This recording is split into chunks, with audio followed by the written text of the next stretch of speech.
صحابی نبی جنتی جنتی سب صحابیات بھی جنتی جنتی چار یاران نبی جنتی جنتی ہے حسن حسین بھی جنتی جنتی اور ابو سفیان بھی جنتی جنتی ہے معاویہ بھی جنتی جنتی خائف کبریا معاویہ معاویہ عاشق مصطفیٰ معاویہ معاویہ زاہد و پارسا معاویہ معاویہ ہو کرم ہو عطا معاویہ معاویہ خوب رو خوش ادا معاویہ معاویہ معاویہ معاویہ معاویہ معاویہ بڑی رکت انگیز حدیث مجھے یاد آ گئی، بخاری میں حدیث ہے، عثمان بن مظعون ایک صحابی تھے بوڑھے، ام العلا کہتی ہیں کہ میں ان کی خدمت کیا کرتی تھی، بہت بوڑھے ہو چکے تھے، وہ جب فوت ہوئے تو نبی الاسلام ہمارے ہاں تشریف لائے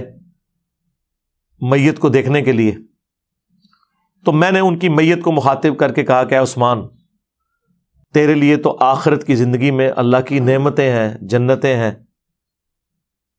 تو نبی علیہ السلام پاس کھڑے تھے، آپ نے فرمایا کہ تمہیں کس نے بتا دیا؟ اللہ اکبر۔ پھر آپ علیہ السلام نے فرمایا کہ مجھے تو اپنے بارے میں نہیں پتا، حالانکہ میں اللہ کا رسول ہوں، کہ میرے ساتھ یا تمہارے ساتھ کیا کیا جائے گا؟ تم نے یہ کیسے کہہ دیا کہ یہ جنتی ہے؟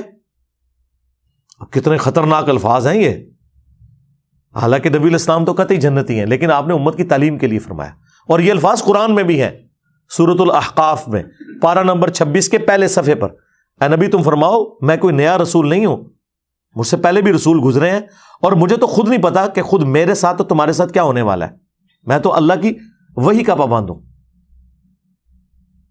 ام العلا کہتی ہیں جیسے ہی میں نے حضور سے یہ بات جب سنی نا، میں کہتا ہوں کہ اس تکلیف کا آپ اندازہ کر سکتے ہیں کہ وہ تو کتنے جذبے اور شوق میں نعرہ لگا رہی تھی کہ ہر صحابی نبی جنتی جنتی۔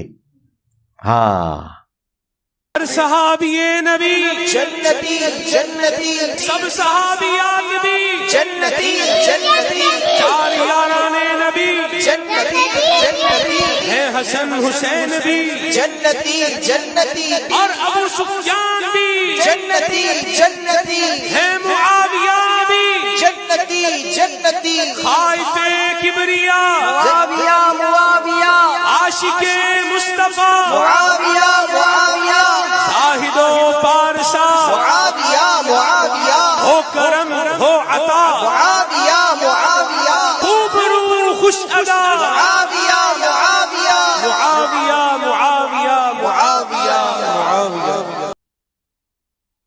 اور حضور کہہ رہے ہیں کہ تمہیں کس نے بتا دیا؟ حالانکہ میں اللہ کا رسول ہوں، مجھے تو اپنے بارے میں اور تمہارے بارے میں بھی نہیں پتا۔ ام العلا کے الفاظ ہیں، اللہ کی قسم اس کے بعد میں نے کبھی کسی کے لیے نہیں کہا کہ یہ جنتی ہے، اللہ جانے اس بندے کا معاملہ جانے۔ پھر کہتی ہیں کچھ دن بعد مجھے خواب میں نا ایک پانی کا چشمہ دکھایا گیا، بڑا خوبصورت، حضرت عثمان بن مظعون۔ میں نے حضور سے اس خواب کا ذکر کیا تو آپ نے فرمایا ہاں یہ عثمان کا عمل ہے۔ پھر حضور نے کنفرم کیا، اور وہ بھی حضور نے ہی کر دیا، کوئی اور نہیں کر سکتا تھا، ورنہ تو وہ خود ہی کر لیتی نا۔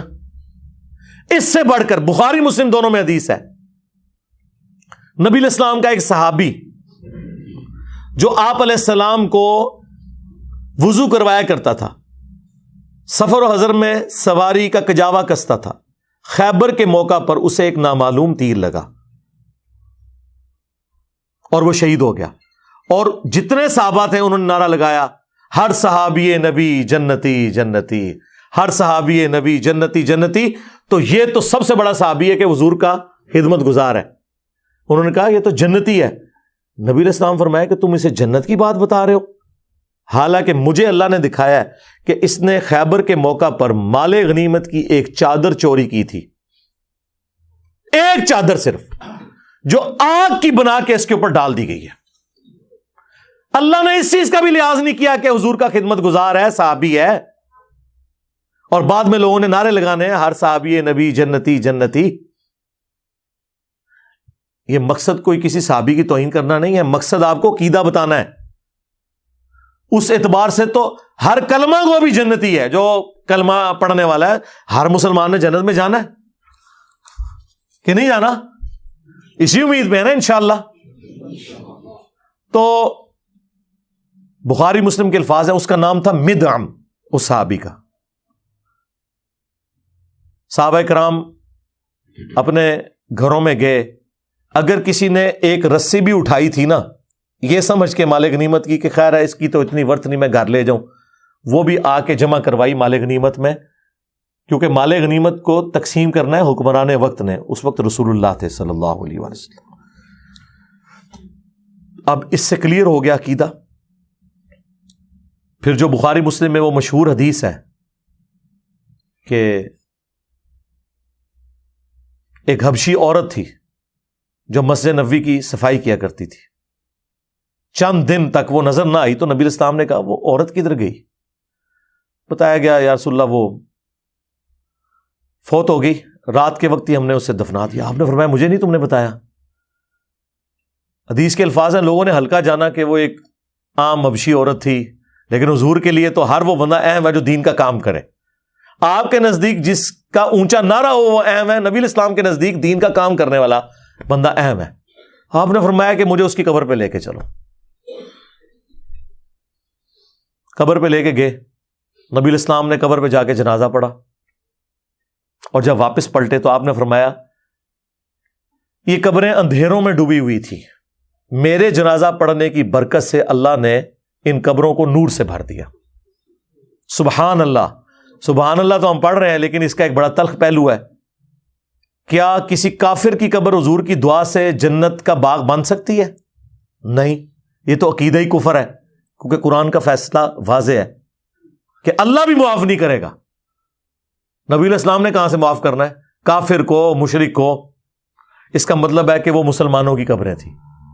اب میں یہ نہیں کہتا کہ صحابہ کی قبریں تھیں، ورنہ کہیں گے یہ گستاخ رسول ہو گیا، گستاخ صحابہ ہو گیا۔ اس زمانے میں جو مسلمان تھے، بریلوی، دیوبندی، اہل حدیث، شیعہ، ویسے تو اس زمانے کے مسلمانوں کو صحابی کہا جاتا ہے، لیکن وہ فتویٰ لگا دیں گے نا۔ چلے ہم کہتے ہیں اس زمانے کے جنہوں نے حضور کو ایمان کی حالت میں دیکھا، ایمان کی حالت میں دنیا سے گئے، اس زمانے کے بریلوی، دیوبندی، اہل حدیث، شیعہ، تبھی نور سے بھری گئی نا۔ اور دوسرا یہ بھی کلیئر ہو گیا کہ نبی الاسلام نے ان صحابہ سے یہ نہیں کہا کہ ہاں میں ہر مومن کی قبر میں جاتا ہوں، تو واقعی وہ فوت ہو گئی تھی، 3-4 دن پہلے میں قبر میں گیا تھا اور میرے بارے میں اس سے پوچھا گیا تھا ما کنت تقول فی حق ھذا الرجل، اس مرد کے بارے میں تم کیا کہتے ہو؟ حضور نے تو لا علمی کا اظہار کیا، مجھے تو پتہ ہی نہیں تھا کہ وہ فوت ہو چکی ہے۔ اور یہ لوگ کیا کہتے ہیں؟ حضور علیہ السلام قبر میں جاتے ہیں، بریلوی یہ کہتے ہیں۔ دیوبندی کہتے ہیں نہیں، حضور خود نہیں جاتے، آپ کی شکل دکھائی جاتی ہے، یا آپ کی قبر مبارک اور اس کی قبر کے درمیان سارے پردے ہٹا دیے جاتے ہیں اور پوچھا جاتا ہے کہ اس مرد کے بارے میں تیرا کیا عقیدہ تھا۔ ہر بندے نے اپنا عقیدہ بنایا ہوا ہے۔ مفتی احمد یار خان نعیمی صاحب نے جال حق میں لکھا ہے کہ نبی الاسلام دکھائے جاتے ہیں نا، ورنہ تو وہ شخص جو ہے نا وہ پوچھتا آگے سے کہ کس مرد کے بارے میں مجھ سے پوچھ رہے ہو۔ جب وہ کہتے ہیں ما کنت تقول فی حق ھذا الرجل، وہ کہتے ہیں ھذا کا مطلب ہے کہ وہاں موجود ہیں۔ ہم نے بتایا کہ ھذا کا صیغہ موجود کے لیے بھی ہوتا ہے اور غائب کے لیے بھی ہوتا ہے جس کا ذکر ہو رہا ہو۔ جیسے بخاری میں ھذا کے صیغہ کے ساتھ عبداللہ بن عمر نے یزید کی طرف اشارہ کیا کہ ہم نے اللہ اور اس کے رسول کے احکامات کے اندر ھذا الرجل کی بیعت کی ہے، حالانکہ وہ شام میں تھا، عبداللہ بن عمر مدینے میں تھے، 1000 کلومیٹر کا فاصلہ تھا۔ جب آپ ذکر کر رہے ہوتے ہیں تو اس میں ہو جاتا ہے۔ اور یہی وجہ ہے کہ مومن جب جواب دیتا ہے وہ کہتا ہے ہوا محمد رسول اللہ، وہ یہ نہیں کہتا ھذا محمد رسول اللہ، وہ پھر تھرڈ پرسن کے صیغے سے جواب دیتا ہے۔ وہ کہتے ہیں مفتی صاحب کہ نہیں، دیکھیں یہاں ہونا چاہیے تھا کہ وہ بندہ پوچھتا کہ کس مرد کے بارے میں پوچھ رہے ہو۔ اگر وہ یہ کہتا نا تو آپ کی بات کلیئر ہو جاتی۔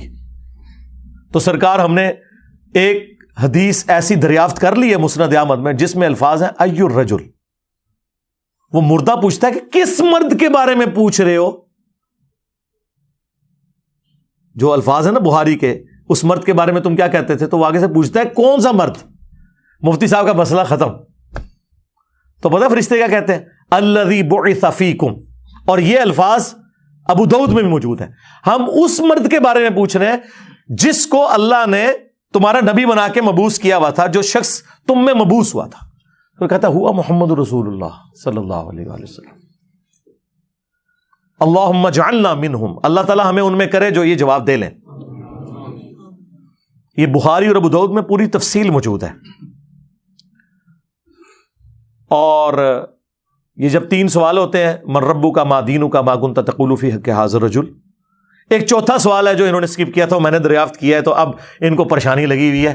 ایک چوتھا سوال بھی ہوتا ہے, جب مؤمن جو ہے نا جواب دے لیتا ہے نا, تو اس سے فرشتے پوچھتے ہیں کہ تجھے کیسے پتا چلا؟ تو وہ کہتا ہے میں نے اللہ کی کتاب پڑھی تھی اور رسول اللہ کے نبی ہونے کی تصدیق کی. ہاں تو ظاہر ترجمے سے ہی پڑھی ہوگی نا, خالی پڑھنا تصدیق تو نہیں ہوتی. اور جو منافق ہے جب وہ جواب نہیں دے پاتا تو فرشتے کہتے ہیں تو نے, وہ ہر بات میں کہتا ہے ہائی ہاتا لا ادری لا ادری, ہائے افسوس مجھے کچھ پتا نہیں, مجھے کچھ پتا نہیں. تو فرشتے اسے کہتے ہیں کہ تو نے خود پڑھ کے سمجھنے کی کوشش کیوں نہیں کی, یا کسی ایسے شخص سے کیوں نہیں پوچھ لیا جو جاننے والا تھا. یہ چوتھا سوال ہے. اگر یہ پتا چل جائے مسلمانوں کو تو مرنے سے پہلے ہی وہی بات, مرنے سے پہلے اے مسلمان کر لے اس پہ غور, کتابوں کا خدا اور ہے, بابوں کا خدا اور پھر وہ اس نعرے تک پہنچ جائے گا کہ میرے نبی سا ہے ہی کوئی نہیں, یہ سارے بابے تھے, شاہ ہی کوئی نہیں. ٹھیک ہے نا, اس کو آپ نے اپنا امام ماننا ہے جس کی قبر مدینے میں ہے صلی اللہ علیہ وآلہ وسلم.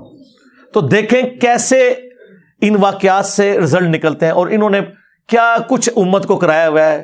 قبر کے 3 سوال بتائے ہیں, چوتھا بتایا ہی نہیں ہے. اور پھر انہوں نے یہ بھی نہیں بتایا کہ بھائی رسول اللہ کے ساتھ رشتہ داری نہیں کسی کی کام آنی جب تک کہ اعمال صحیح نہیں ہوں گے, ورنہ تو ہم نے یہ بتا دیا, یہ بھی تو صحابی تھا نا. یاد رکھیے گا کہ جو اپنی وفات تک ایمان پر قائم رہا وہ صحابی ہے, اگر وہ ایمان پہ قائم نہیں رہا تو وہ صحابی نہیں ہے, اگرچہ حضور کی زندگی میں وہ صحابی ہو. یہ منکرین زکوٰۃ جو ہیں یہ رسول اللہ نے ان کو صحابی ہونے کی حالت میں چھوڑا ہے دنیا میں. وہ کہتے ہیں نہیں جی بعد میں منکرین زکوٰۃ بن گئے, مرتد ہو گئے. سرکار بات چھوڑ دو, جب میرے نبی نے آنکھیں بند کی ہیں اس ڈیٹ کو وہ کیا تھے؟ صحابہ. حضور کو تو نہیں نہ پتا کہ میرے بعد کام ڈال دیا انہوں نے. کلیئر ہو گیا؟ اب حضور کی وفات کے بعد وہ کام ڈال دیں. نبی علیہ السلام نے انہیں آخری وقت کیا دیکھا ہے؟ صحابی. یہی وجہ ہے کہ بخاری مسلم میں موجود ہے میرے حوض کوثر پر میرے اصحاب میں سے لوگوں کو لایا جائے گا, اور میں کہوں گا اصحابی اصحابی. کم از کم 8 ترک موجود ہیں بخاری مسلم میں, اور مجھے فرشتے بتائیں گے یا رسول اللہ آپ کو نہیں پتا آپ کے بعد یہ دین سے الٹے قدم پھر گئے تھے, انہوں نے دین میں بدعتیں جاری کر دی تھی. تو میں کہوں گا سحقن سحقن لمن غیر بعدی, سحقن سحقن لمن بدل بعدی. ان پہ پھٹکارو, ان کو مجھ سے دور کر دو جنہوں نے میری وفات کے بعد میرے دین کو بدل دیا. عبداللہ ابن ابی ملیکہ تابعی کہتے ہیں اس حدیث کے ساتھ, اے اللہ ہم تجھ سے دعا کرتے ہیں کہ تیرے نبی کی وفات کے بعد ان کے دین سے الٹے قدم نہ پھریں, آمین. اللہم من احییتہ منا فاحیہ علی الاسلام ومن توفیتہ منا فتوفہ علی الایمان. بخاری کے الفاظ ہیں, ابن عباس کہتے ہیں یہ وہ لوگ تھے جو حضرت ابوبکر کے دور میں مرتد ہو گئے, اور حضرت ابوبکر نے ان کے خلاف قتال کیا. تو حضرت ابوبکر کے دور میں جو مرتد ہوئے وہ رسول اللہ کے دور میں کیا تھے؟ بریلوی, دیوبندی, اہل حدیث, شیعہ, یہ صحابی. تو یہ کوئی توہین نہیں ہے, یہ صحابہ کی عظمت ہے کہ صحابی وہ جنتی ہے جو اپنی وفات تک رسول اللہ کے طریقے پہ رہا. نہ تو ہم روافظ کی طرح اس ایکسٹریم پہ ہیں کہ جو نعوذ باللہ سابقون الاولون حضرت ابوبکر عمر عثمان کے بارے میں بکواسیات کرتے ہیں, یا جلیل القدر صاحب کے بارے میں, اور بعض غلو کر کے ان کے ایمان کے درپے ہوئے ہیں. اور نہ ہم ان ناصبیوں کی طرف ہیں جو اہل سنت کے اندر گھسے ہوئے ہیں, جو بنو امیہ کو بچانے کے لیے ہر بندے کو جناب یہ نعرے, جو یہ ناصبیت والے نعرے ہیں نا جی, ہر صحابی نبی جنتی جنتی. آپ یہی کیوں نہیں کہتے کہ ہر کلمہ گو مسلم جنتی جنتی ہے نا حدیث سے؟ پھر ان کو تکلیف پڑ جائے گی کیونکہ اپنے فرقے والے کو ماننا پڑے گا. تو آپ کہہ دو ہر بریلوی جنتی, ہر دیوبندی والے دیوبندی, ہر دیوبندی جنتی. ہر وہابی جنتی. اور اللہ کے بندوں، جنت دوزخ کے فیصلے کوئی یہاں بیٹھ کے کر سکتا ہے؟ بخاری مسلم دونوں میں حدیث ہے، نبی علیہ السلام ایک جگہ سے گزر رہے تھے، آپ رک گئے، اور مسلم میں ایک حدیث میں الفاظ ہیں کہ آپ کا خچر بدک گیا. تو نبی علیہ السلام رک گئے، آپ نے فرمایا ان قبر والوں کو عذاب ہو رہا ہے. پھر آپ نے ایک ٹہنی توڑ کے اس کے 2 حصے کر کے قبر پہ لگائے، فرمایا جب تک ہری رہیں گی تو ان کے عذاب میں تخفیف ہوگی. حضور کی دعا کی برکت، آپ کے مبارک ہاتھوں کی برکت، صحابہ کو نہیں پتا چلا عذاب ہو رہا ہے. اور دوسری بات، نبی علیہ السلام نے فرمایا کہ ایک پیشاب کے چھینٹوں سے نہیں بچتا تھا اور ایک چغلی کھایا کرتا تھا. اس کا مطلب یہ ہے کہ وہ کافر نہیں تھے، ورنہ حضور بڑی بیماری کا ذکر کرتے نا. حضور سیدھا کہتے یہ کافر تھے، اور ظاہر کافر کو نفع بھی نہیں پہنچنا تھا نا. یعنی ہے مسلمان کی قبریں تھی اس زمانے کے جو بریلوی دیوبندی اہل حدیث فوت ہو گئے، کیونکہ پھر تو یہ کہیں گے ہم تو کہتے ہیں ہر صحابی نبی جنتی جنتی، یہ اور طرف چل پڑیں گے. مسلم شریف میں الفاظ ہے، نبی علیہ السلام نے فرمایا کہ میں نے ارادہ کیا کہ اللہ سے دعا کروں کہ تمہیں عذاب قبر سنوا دے. دکھانے والی کہانی ختم، کشف القبور ختم. لیکن مجھے ڈر ہوا کہ تم اپنے مردوں کو دفنانا چھوڑ دو گے. صرف عذاب قبر کو سن کے، دیکھنے کی بات ہی نہیں. اچھا، اگر حضرت ابو بکر، عمر، عثمان و علی رضی اللہ عنہم اجمعین عذاب قبر نہ دیکھ سکیں حضور کے ساتھ ہوتے ہوئے، تو آڈے بابے تھے شے کوئی نہیں، لے جاؤ، کیونکہ میرے نبی سا ہے ہی کوئی نہیں. تیرے بابے تھے شے ہی کوئی نہیں. خلفائے راشدین جیسا ہے ہی کوئی نہیں، تیرے بابے تھے شے ہی کوئی نہیں. اگر ان کو نہیں عذاب قبر نظر آ رہا، اور یہاں کہتے ہیں جی وہ بتا دیتے ہیں جی کشف اور چھڑ دو کشف القبور. میں پرچی پہ اپنی میکینیکل انجینئرنگ کا فارمولا لکھ کے دیتا ہوں، مشین ڈیزائن کا، مکینکس آف مٹیریل کا، تو آڈا زندہ بابا مردہ بابا تک کے پڑھ کے سنا دے منو کے لکھے ہے. سمجھانا دے چھڑ دو، سمجھانا چھڑ دو، صرف 10 دفعے کے لکھیا کیا ہے. اور ایک قیامت تک چیلنج ہے، جس نے انجینئرنگ نہیں کی تھی وہ پڑھ نہیں سکتا. یہ کہتے ہیں نا بابوں کے پاس علم لدنی ہے، روحانی علم ہوتا ہے. سرکار اللہ نو تے آندی ہے نا میکینیکل انجینئرنگ، تو سارے بابیاں دی عزت ویسے سٹیک تے لگی ہے. تواڈے بابے کس دن کام آنے باہر نکلن، چلو جڑے باہر نے وہ کٹھے ہو کے پڑھ کے دس دن، منو جھوٹا کر دیں، دل چھوڑ دیں. میں تو کہتا ہوں سامنے پڑھیں. ویسے تو میرا یقین ہے کہ اکثر بابے اگر میں انہیں کہوں نا قرآن تجوید سے پڑھیں، وہ بھی نہیں پڑھ سکتے. دیکھ کے بھی سنت اذکار دیکھ کے تجوید سے پڑھ کے بتا دیں، اکثر نہیں پڑھ سکتے. اس کا چیک یہ ہوگا کہ جب بریلویوں کا بابا آئے گا ہم دیوبندی کاری بٹھا لیں گے. وہ پہلے عرفتی غلطی کر لوے گا، اور دیوبندیوں کا بابا آئے گا ہم بریلوی کاری بٹھا لیں گے. ساڈے کول تے مسئلہ سیدھا سیدھا ہے کہ اسی تے کر سکنے ہیں. تو یہ سارے ان لوگوں کے ڈھکوسلے ہیں، انہیں پتہ ہی نہیں بھائی کتابوں کا دین اور ہے. مرنے سے پہلے اے مسلمان کر لے اس پہ غور. کتابوں کا خدا اور ہے، بابوں کا خدا اور، کتابوں کا دین اور ہے، بابوں کا دین اور، کتابوں کا پیمبر اور ہے، بابوں کا پیمبر اور. اگرچہ وہ بابے بھی اسی پیمبر، اسی دین، اسی خدا کو مانتے ہیں، لیکن ان کوالٹیز کے ساتھ نہیں مانتے جو آسمان سے نازل ہوئی ہیں، بلکہ ان کوالٹیز کے ساتھ جو ان کے بزرگوں نے کلیم کی ہوئی ہیں. تو اس طرف واپس ہیں جو میں نے کہا، نبی علیہ السلام نے کہا میرے حوض کوثر پہ لوگ لائے جائیں گے. ٹھیک ہے، بخاری مسلم میں باقاعدہ حدیث موجود ہے کہ عرب کے قبائل مرتد ہو گئے حضرت ابوبکر کے دور میں. تو مرتد کون ہوتا ہے؟ جو پہلے مسلمان ہو. المستدرک للحاکم میں، سنن دارمی میں موجود ہے. نبی علیہ السلام نے آیت تلاوت کی، اذا جاء نصر اللہ والفتح ورأیت الناس يدخلون فی دین اللہ افواجا، کہ اللہ کی مدد آ پہنچی اور تم دیکھ رہے ہو کہ لوگ گروہ در گروہ دین میں داخل ہو رہے ہیں. نبی علیہ السلام نے یہ آیت تلاوت کر کے کہا کہ ان قریب میری وفات کے بعد لوگ گروہ در گروہ دین سے نکل بھی جائیں گے. اور یہی ہوا. کئی لوگوں کا کنوکشن والا ایمان نہیں تھا، انہوں نے رسول اللہ کو قریش کے ایک سردار کے طور پر ایک واریر کا غلبہ مان لیا عرب کی سرزمین پہ، اور ان کی بیعت کر لی. پیغمبر ان کو اس لیے ماننا پڑا کہ نبی علیہ السلام پیغمبر بھی تھے، ادروائز ان کا پیغمبر ماننا کنوکشن والا نہیں تھا. اسی لیے قرآن میں یہ آیت نازل ہوئی کہ اعرابی لوگ کہتے ہیں کہ ہم ایمان لے کر آئے. قالت الاعراب آمنا، اے نبی ان سے فرماؤ تم ایمان نہیں لائے بلکہ تم کہو ہم اسلام لے کے آئے ہیں، ایمان تو تمہارے دلوں میں بھی داخل ہی نہیں ہوا. سرکار اگر حضور پہ ڈائریکٹ کوئی اسلام لے کر آئے تو اللہ تعالیٰ انہیں کہہ رہا ہے ایمان ابھی داخل نہیں ہوا تو آڑے بابے تشائی کوئی نہیں، جب تک کہ وہ قرآن و سنت کے مطابق نہیں چلیں گے۔ اور یہی وہ لوگ تھے جو بعد میں پھر نبی علیہ السلام کا دین چھوڑ گئے، جن کے خلاف حضرت ابوبکر نے قتال کیا، جو بخاری مسلم میں آتا ہے۔ اور بخاری مسلم میں انہی لوگوں کے بارے میں ہے کہ حوض کوثر سے انہیں دھتکارا جائے گا اور حضور کہیں گے اصحابی اصحابی، یہ میرے صحابہ ہیں، لیکن فرشتے بتائیں گے آپ کے بعد انہوں نے دین بدل دیا۔ نبی علیہ السلام انہیں پہچان لیں گے، ظاہر شکلوں سے پہچانتے ہوں گے نا، لیکن یہ نہیں پتا ہوگا کہ بعد میں کیا کیا۔ بلکہ بخاری مسلم کے الفاظ ہیں، میں اس وقت وہی کہوں گا جو عبد صالح عیسیٰ ابن مریم کہیں گے کہ اللہ جب تک میں ان میں موجود تھا ان پر گواہ تھا، جب تو نے مجھے اٹھا لیا پھر تو ان پر گواہ تھا، اب یہ تیرے بندے ہیں، چاہے انہیں معاف کر چاہے انہیں عذاب دے۔ لیکن اللہ تعالیٰ کیا فرما رہا ہے کہ آج کے دن سچوں کو ان کا سچا عقیدہ ہی نفع دے گا۔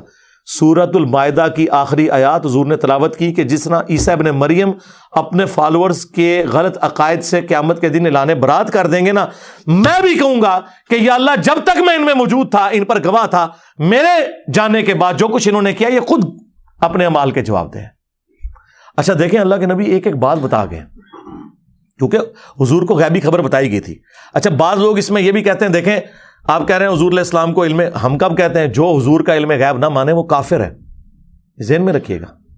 ہمارا اختلاف یہ ہے کہ جتنا حضور کو بتایا گیا بس آپ نے اتنا ماننا ہے، خود سے کلیم نہیں کرنا ان کے بارے میں۔ تو حضور کو بس اتنا بتایا گیا تھا کہ آپ کے کچھ ساتھی مرتد ہو جائیں گے، یہ نہیں بتایا گیا تھا کون سے۔ جبھی تو آپ قیامت والے دن سب کوئی بلا بلا کے حوض کوثر پہ مشروب پلا رہے ہوں گے، ورنہ حضور کو اگر پہلے ہی پتہ چل جائے تو آپ ہمیں پتہ چل جائے ہم تو گئے یار دور ہو جا، تو نے تو بعد میں بیڑا غرق کیا ہے، ناصح ہوں۔ فرشتے بتائیں گے یا رسول اللہ آپ کے بعد انہوں نے دین سے پیچھے ہٹ گئے تھے۔ تو یہ خبر آپ کو دنیا میں بتائی گئی ہے کہ آپ کے بعد کچھ لوگوں نے کام ڈالنا ہے، لیکن اسی لیے انصار مدینہ کو حضور نے کہا تھا نا، بخاری مسلم میں حدیث ہے، انصار مدینہ میں تمہارے گھروں میں فتنے ایسے اترتے ہوئے دیکھ رہا ہوں جیسے آسمان سے بارش، اور میرے بعد اور لوگوں کو تم پر ترجیح دی جائے گی، صبر کرنا یہاں تک کہ حوض کوثر پہ آ کے مجھے ملنا۔ حوض کوثر پہ پھر وہی سحقا سحقا لمن غیر بعدی۔ انصار مدینہ نے اتنی قربانیاں کی ان کے اوپر، بعد میں بنو امیہ نے جو کچھ ان کے ساتھ کیا ہے وہ آپ کے سامنے ہے۔ مولا علی کے بارے میں حدیث ہے صحیح مسلم میں، علی سے محبت نہیں رکھے گا مگر مؤمن، علی سے بغض نہیں رکھے گا مگر منافق۔ اور بخاری مسلم میں انصار مدینہ کے بارے میں سیم الفاظ ہیں، انصار مدینہ سے صرف مومن ہی محبت رکھیں گے اور انصار مدینہ سے صرف منافق ہی بغض رکھیں گے۔ اسلام کے لیے قربانیاں دیں لیکن بعد میں ان کے ساتھ جو کچھ ہوا۔ تو یہ ایک پورا ایک ٹاپک ہے، اور یہی ٹاپک ہے جو کربلا تک آپ کو الٹیمیٹلی لے جاتا ہے کہ کربلا کیوں ہوئی۔ کربلا سے زیادہ امپورٹنٹ ہے کربلا کا پس منظر۔ اس لیے میں نے ریسرچ پیپر لکھا واقعہ کربلا کا حقیقی پس منظر، 72 صحیح الاسناد احادیث کی روشنی میں 72 کا ٹائٹل شہدائے کربلا کی نسبت سے لیا، حدیثیں اس میں 200 سے زیادہ ہیں، ایک ایک نمبر پہ ایک سے زیادہ طرق ہیں احادیث کے۔ 33 نمبر پر غدیر خم کی جو حدیث ہے قرآن اور اہل بیت، 8 طرق میں نے اس میں شامل کیے ہیں۔ خلفائے راشدین کون ہیں، اور حضرت عمر فاروق کی شہادت سے لے کے رضی اللہ تعالیٰ عنہ شہادت کربلا تک احادیث میں نے ساری جمع کی ہیں، اکثر بخاری اور مسلم سے ہیں، جو ادر دین بخاری مسلم ہے اس میں نے دور حاضر کے بڑے محدثین کی تحکیم لگائی ہے، شیخ البانی کی، شیخ زبیر لیزئی کی، شیخ شعیب آرناؤت کی، سلیم اسد صاحب کی، اور لوگوں کی۔ کوئی ایک حدیث بھی ایسی نہیں ہے جس کے اوپر صحت کا حکم بڑے محدثین کا موجود نہ ہو۔ الحمدللہ یہ تو ہو سکتا ہے کہ کچھ کے ساتھ کچھ محدثین ایگری کرتے ہوں، کچھ کے ساتھ کچھ، لیکن یہ نہیں ہوگا کہ کوئی ایسی حدیث ہو جس کے ساتھ کوئی بھی ایگری نہ کرتا ہو۔ تو جس کا اعتماد جس کے اوپر، اور اکثر حدیث تو بخاری مسلم سے، میں تو کہتا ہوں ایک حدیث ہی کافی ہے، وَيْحَ عَمَّارٍ تَقْتُلُهُ الْفِئَةُ الْبَاغِيَةُ يَدْعُوهُمْ إِلَى اللَّهِ وَيَدْعُونَهُ إِلَى النَّارِ۔ وَيْحَ عَمَّارٍ، افسوس ہے عمار، تجھے ایک باغی جماعت قتل کرے گی، تو نے اللہ اور جنت کی طرف بلائے گا، وہ جماعت جہنم کی طرف بلا رہی ہوگی۔